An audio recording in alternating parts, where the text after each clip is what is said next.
Hi, Sherry again. Just getting started on a new project. It's going to be the Violet Crafts Elephant Expressions. I'm going to do mine a mini size because I want to make it more like wall hanging size, so I downsized it to like 40, somewhere around 40% of the full size pattern, because normally it's 50 by 60 and it's going to be a lot smaller. So give me a minute to get set up and I'll show you how I'm going to do this one.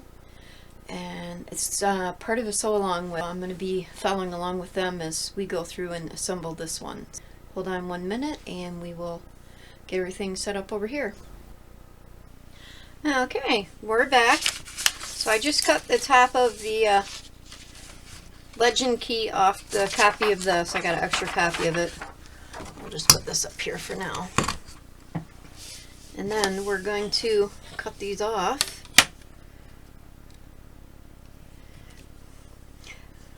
This is a trick I learned using the book method that Cranky Kangaroo came out with to do the legit kits patterns, because they're huge patterns with lots of fabrics. Granted, this is only going to have 12 fabrics, but it works so well doing that pattern that I want to try it on this one and see if it makes it a little easier. Yes, it's only 12 fabrics, but it's 12 different fabrics. So I'm going to try and do it the same way and see how this works out.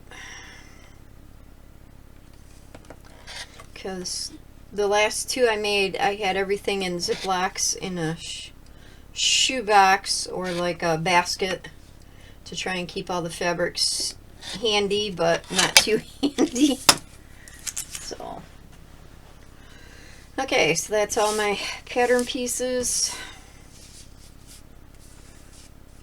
I gotta go through and color code these quick because I should have colored them first, but that's okay. These two are both the ivory. These are his tusk and toenails for the pattern. Okay, and then I took my colored pattern and then I've just got 12 pieces of blank paper and I punched holes because there's 2, 4, 6, 8, 10, 12 of these. So I wanted to make sure that I've got a blank page for every fabric color I need. And then I just did the pattern on top because I'm going to save this. So in case I want to do another elephant, I've already got it set up ready to go. At that point, we're just going to take my scrap yarn I have here and we're just going to feed it through all the pages quick. So I should have got my crochet hook out.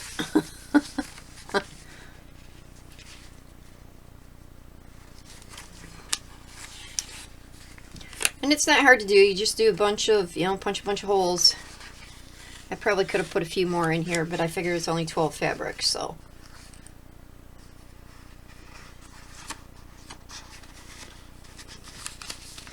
My mini rows I did was 83 colors, I believe, or 86 colors. It was a lot of different fabrics.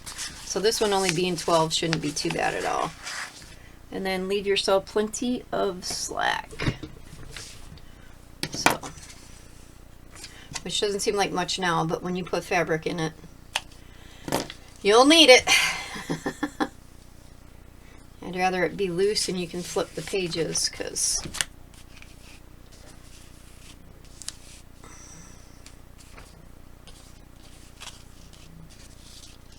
alright, that should be plenty. I'm going to just tie a little knot in it. Which, like I said, I've only got 12 pieces, 12 colors of fabric, so I was just thinking about it earlier and I'm like, you know what, we're going to do it this way and see if it makes it easier, because I did like it for the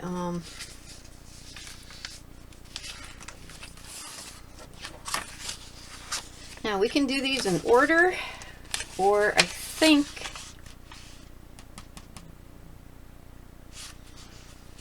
yeah, I think we'll just do them in the order they're on here, because that's where I'm going to want to go looking for them.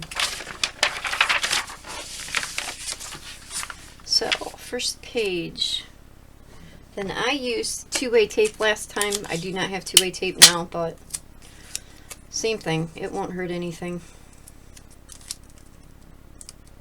And then you just take this. Now you can either start on this end and work your way this way, or up at the top and work down. I always start at the top of the page, because when you're looking at it, it'll be this way. So.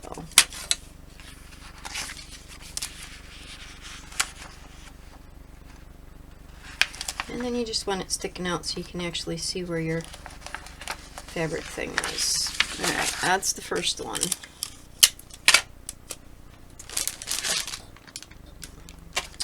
And of course I didn't leave my extra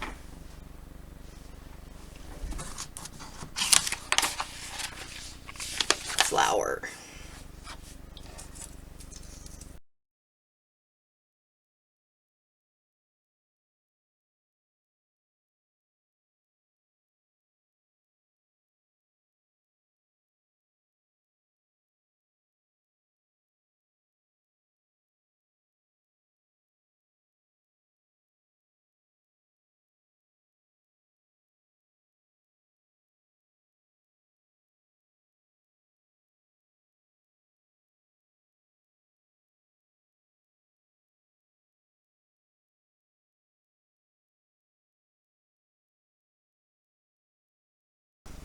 Okay, so that's where it's at. I got all my little legends here so that I know each fabric color will go on which page.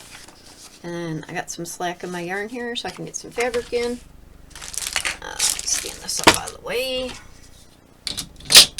This under here. And then, this is the fabric I chose.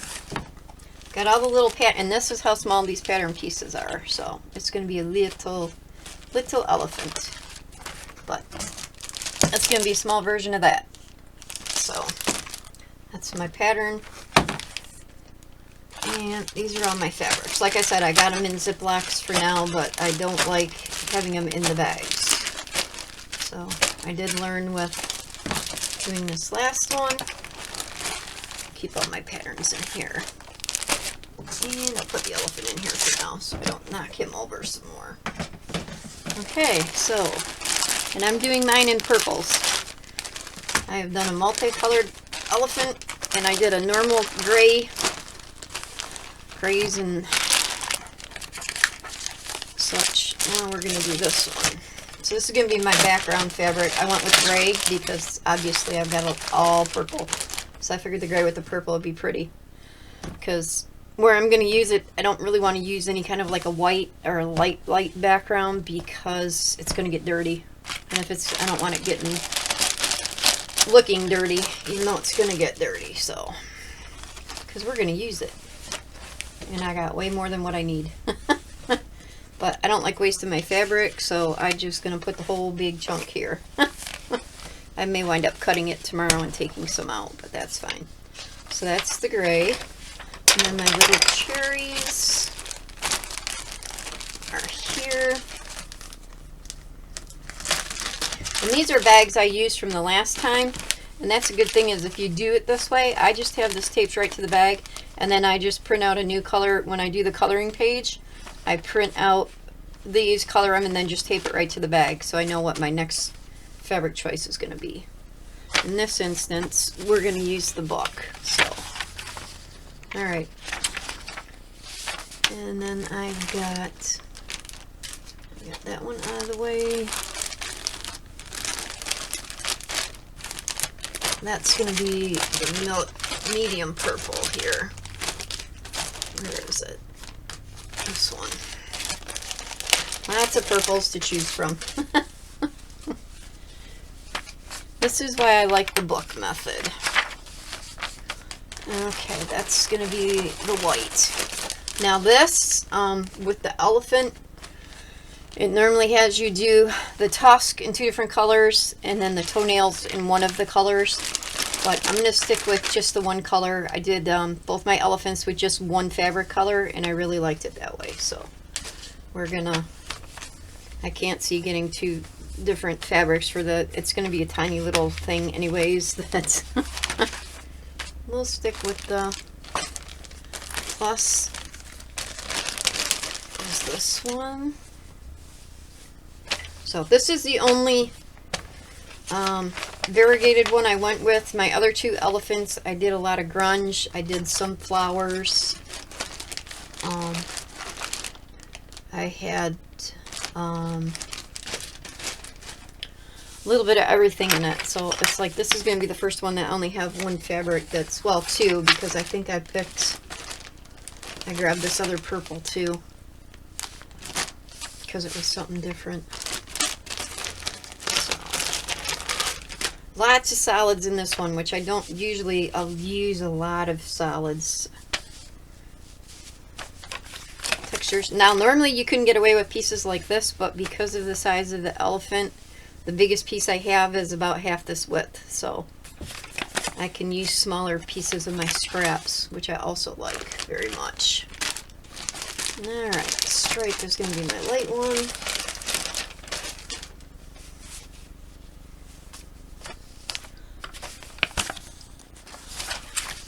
Cats.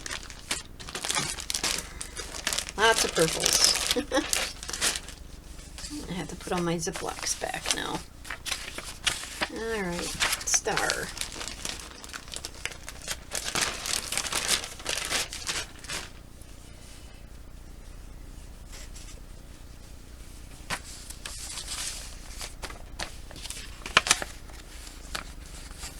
Okay.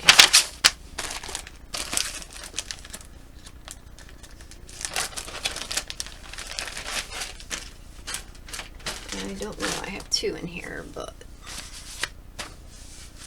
we do.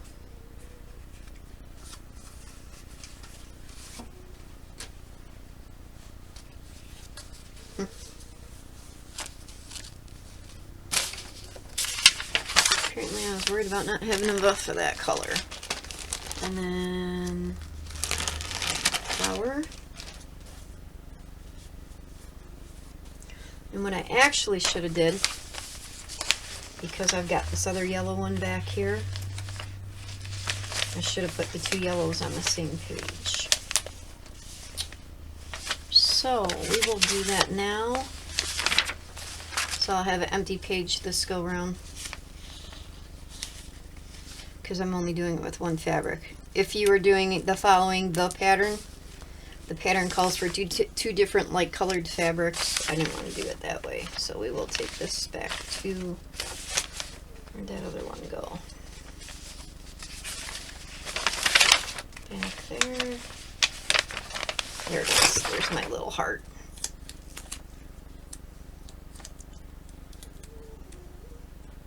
And in this situation, I'm going to stick this one on top of that one. I'd have thought this one through a little better. It's alright. Good thing with quilting, there's no rules. You can make them up as you go along. Okay, so there. Now I have, this is what, if you do the big legit kits, this is what they call the book method. Because you literally now have all your fabric in like a little book. And it's easy to get to. You can just flip to, you know, like if I need the flower, it's this fabric. If I need the spider, I call it the spider web, because it looks like a spider web. The star, the cat head, circle, plus sign, which this is going to be the main trunk, the head and the main trunk, which is why I went with this, because this is like a variegated, and gotta love the Stonehenge fabric, so pretty cool. Okay, so we've got that all set, ready to go. So we should be good to go for this sew along. Give me 1 minute. We're going to move the camera again. Okay, so that's it for now. I just thought I'd start recording this new project as I go through it for anybody that's new to this or wants to learn, you know, some different techniques on how to foundation paper piece. It's not hard, especially this elephant extractions from Violet Craft. They're very easy patterns. Seems intimidating, but they're not. They're, like I said, they're only 12 fabrics. It's put together in the trunk section, the 2 ears, and then the 2 legs, and then you just join them. So there's like no crazy Y seams, anything like that. You just sew the pieces, you know, smaller pieces into bigger sections, and then bigger sections to make the quilt. So like I said, the standard for these If you make it full size, it's 50 by 60, so I mean it makes a nice size quilt. It goes together pretty quick, especially the ears and the body parts have big pieces, so it goes together really quick. So that'll be it for this video. Please feel free to like, leave a comment, subscribe if you're so inclined, if you're enjoying the videos I'm putting out so far. Still new to this, so we're working everything out. So until then, happy sewing and take care.